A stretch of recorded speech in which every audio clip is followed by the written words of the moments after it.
ಸಪ್ತದಾಯಕ ಮೋಕ್ಷ ಕ್ಷೇತ್ರಗಳ ಪೈಕಿ ಒಂದಾಗಿರುವಂತಹ ಅಯೋಧ್ಯೆಯ ರಾಮ ಮಂದಿರದ ಲೂಟಿ ಪ್ರಕರಣ ಆಗ್ತಾ ಇದ್ದ ಬೆನ್ನಲ್ಲಿಯೇ ಈಗ ಎಲ್ಲ ದೇವಸ್ಥಾನಗಳಲ್ಲಿಯೂ ಕೂಡ ಅದು ಎಸ್ಪೆಷಲಿ ನಮ್ಮ ಕರ್ನಾಟಕದ ಎಲ್ಲ ದೇವಸ್ಥಾನಗಳಲ್ಲಿಯೂ ಕೂಡ ಟಫ್ ರೂಲ್ಸನ್ನು ಫಾಲೋ ಮಾಡಿದ್ದಾರೆ.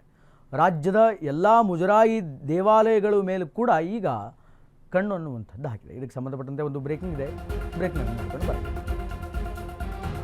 ರಾಮ ಮಂದಿರದಲ್ಲಿ ಲೂಟಿ, ಕರ್ನಾಟಕದಲ್ಲಿ ಈಗ ಟಫ್ ರೂಲ್ಸ್ ಅನ್ನುವಂಥದ್ದನ್ನು ಮಾಡ್ಕೊಂಡಿದೆ ರಾಜ್ಯ ಸರ್ಕಾರ. ರಾಜ್ಯದ ಎಲ್ಲ ಮುಜರಾಯಿ ದೇಗುಲಗಳ ಮೇಲೆ ಹದ್ದಿನ ಕಣ್ಣನ್ನು ಇಡಲಾಗಿದೆ. ಮುಜರಾಯಿ ದೇವಸ್ಥಾನದ ಹುಂಡಿಗಳ ಮೇಲೆ ಈಗ ಹದ್ದಿನ ಕಣ್ಣು. ದೇಗುಲಗಳ ಇಂಚಿಂಚು CCTV ಅಳವಡಿಕೆಗೆ ಆದೇಶ ಅನ್ನುವಂಥದ್ದು ರಾಜ್ಯದ ದೇವಾಲಯಗಳಲ್ಲಿನ ಹುಂಡಿಗಳ ಮೇಲೆ ಈಗ ನಿಗಾ ಇಡುವ ಆದೇಶವನ್ನು ಬಿತ್ತರಿಸಿದೆ ಸರ್ಕಾರ. ಅಯೋಧ್ಯ ಘಟನೆಯಿಂದ ದೇಣಿಗೆ ಕೊಟ್ಟವರಿಗೂ ಕೂಡ ಈಗ ನೋವಾಗಿದೆ. ನಮ್ಮ ರಾಜ್ಯದಲ್ಲಿ ಇಂತಹ ಘಟನೆ ನಡೆಯಬಾರದು ಅನ್ನುವಂತಹ ಕಳಕಳಿಯನ್ನು ಈಗ ಸರ್ಕಾರ ಹೊರಗೆ ಹಾಕಿದೆ. ಆದ್ದರಿಂದ ದೇವಸ್ಥಾನಗಳಲ್ಲಿ CCTV ಅಳವಡಿಕೆ ಮಾಡಬೇಕು ಅನ್ನುವಂತಹ ಆದೇಶವನ್ನು ಮುಖ್ಯಮಂತ್ರಿಗಳಾಗಿರುವಂತಹ CM DK ಶಿವಕುಮಾರ್ ಅವರು ಕೊಟ್ಟಿದ್ದಾರೆ.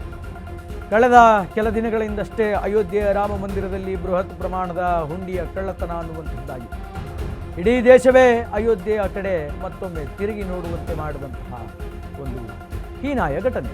ಹಂಗೆ ಆಗಬಾರ್ದಾಗಿತ್ತು, ಬಟ್ ಆಗಿ ಹೋಯಿತು.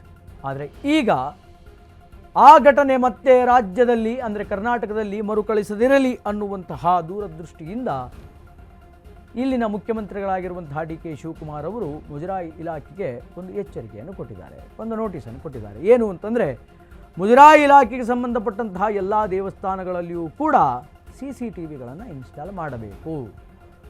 DC ಕಚೇರಿ ಮೂಲಕ ನೇರವಾಗಿ ನಿರ್ವಹಣೆಗೆ ಇಳಿಯಬೇಕು.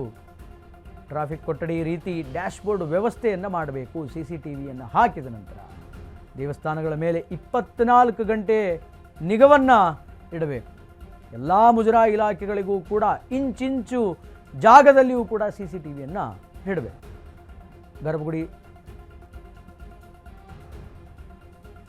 ಇನ್ನು ಕಾಣಿಕೆ ತೆರವು ಸ್ಥಳ, ಹಣ ಎಣಿಕೆಯ ಕೋಣೆ, ಗರ್ಭಗುಡಿ ಎಲ್ಲ ಕಡೆಯಲ್ಲೂ ಕೂಡ CCTVಯನ್ನು ಇಡಬೇಕು. ಇದಕ್ಕೆ ಸಂಬಂಧಪಟ್ಟಂತೆ ಮುಖ್ಯಮಂತ್ರಿ DK ಶಿವಕುಮಾರ್ ಏನು ಹೇಳಿದ್ದಾರೆ ಅಂತ ಕೇಳ್ಕೊಂಬರೋಣ. ದೇವಸ್ಥಾನಗಳಿದೆಯೋ ಅದಾದ್ಮೇಲೆ ಎಲ್ಲ ಅಧಿಕಾರಿಗಳು ಒಂದು ಆದೇಶ ಕೊಟ್ಟಿದ್ದೇನೆ. ಎಷ್ಟು ಮುಜರಾಯಿ ದೇವಸ್ಥಾನಗಳಿದೆಯೋ ಆ ಮುಜರಾಯಿ ದೇವಸ್ಥಾನದಲ್ಲಿ ಎಷ್ಟು ಹುಂಡಿಗಳಿದೆಯೋ ಆ ಹುಂಡಿಗಳಿಗೆಲ್ಲರೂ ಕೂಡ ಒಂದು ಪ್ರತ್ಯೇಕವಾದಂತ CCTV ಕ್ಯಾಮೆರಾ ಇಡಬೇಕು. ಯಾರು ಹಣವನ್ನ ಹಾಕೋದ್ರಿಂದ ಹಿಡಿದು ಹಣವನ್ನ ತೆಗೆದ ಮೇಲೆ ಲೆಕ್ಕಾಚಾರ ಹಾಕೋವರೆಗೂ ಬ್ಯಾಂಕ್ ಹೋಗೋವರೆಗೂ ರೆಕಾರ್ಡ್ ಇರಬೇಕು. ಅದಾದ್ಮೇಲೆ ಎಲ್ಲ ಅಧಿಕಾರಿಗಳು ಒಂದು ಆದೇಶ ಕೊಟ್ಟಿದ್ದೇನೆ. ಎಷ್ಟು ಮುಜರಾಯಿ ದೇವಸ್ಥಾನಗಳಿದೆಯೋ ಆ ಮುಜರಾಯಿ ದೇವಸ್ಥಾನದಲ್ಲಿ ಎಷ್ಟು ಹುಂಡಿಗಳಿದೆಯೋ ಆ ಹುಂಡಿಗಳಿಗೆಲ್ಲರೂ ಕೂಡ ಒಂದು ಪ್ರತ್ಯೇಕವಾದಂತ CCTV ಕ್ಯಾಮೆರಾ ಇಡಬೇಕು. ಯಾರು ಹಣವನ್ನ ಹಾಕೋದ್ರಿಂದ ಹಿಡಿದು ಹಣವನ್ನ ತೆಗೆದ ಮೇಲೆ ಲೆಕ್ಕಾಚಾರ ಹಾಕೋವರೆಗೂ ಬ್ಯಾಂಕ್ ಹೋಗೋವರೆಗೂ ರೆಕಾರ್ಡ್ ಇರಬೇಕು.